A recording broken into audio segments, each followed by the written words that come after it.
ایک اہم بات پر غور کیجئے کہ بعض اوقات انسان کو یہ خیال ہوتا ہے کہ ریاست میں رہتے ہوئے، ملک میں رہتے ہوئے، کہ میرے مسائل کی جڑ میرا حاکم ہے، میرا لیڈر ہے۔ ایسے میں قرآن اور اسلام یہ تعلیم دیتے ہیں کہ حکمراں طبقے سے ٹکراؤ کا طریقہ اختیار نہ کرو، بلکہ غیر سیاسی میدان میں اپنی سرگرمیاں تلاش کرو۔ حضرت حذیفہ رضی اللہ عنہ کی ایک روایت میں آپ کو سناتا ہوں۔ حضرت حذیفہ کہتے ہیں کہ پیغمبر اسلام نے کہا کہ لوگوں بعد کے زمانے میں فتنہ پیدا ہوگا، رولر میں بگاڑ پیدا ہوگا۔ حضرت حذیفہ کہتے ہیں کہ اللہ کے رسول اس وقت ہم کیا کریں؟ ہم نے یہ سوال کیا، رسول اللہ نے کہا اسمعوا واطیعوا، سنو اور اطاعت کرو۔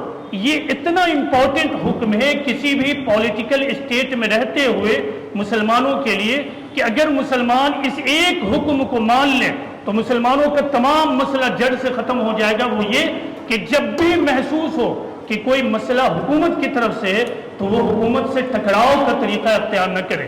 یہ اللہ اور اس کے رسول کی تعلیم نہیں ہے۔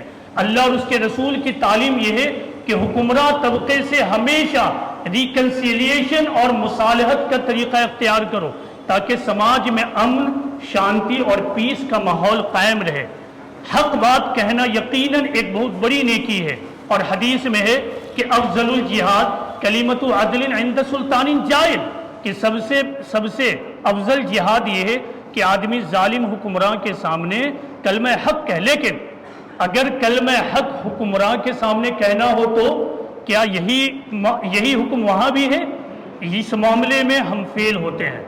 حضرت عبداللہ بن عباس کی روایت ہے کہ ان سے ایک شخص نے پوچھا کہ آپ ہمیں یہ بتائیے کہ اگر ہمیں رولر کو کوئی نصیحت کرنا ہو تو کیا کریں؟ کہ کیا وہاں بھی ہم اسی طرح زبردست طریقے سے جائیں اور پھر وہ کہیں؟ حضرت عبداللہ بن عباس نے کہا ہرگز ایسا نہیں، بلکہ تم رولر کے پاس جاؤ، خاموشی سے بیٹھ جاؤ اور اس سے جو بات تم کرو کبھی بھی تم عوام میں آ کر اس کا چرچا ہرگز مت کرنا، بلکہ خاموشی سے عزت احترام کے ساتھ ان کو نصیحت کرو اور نصیحت پہنچاؤ۔ یہ ہے دراصل اسلام کی تعلیم۔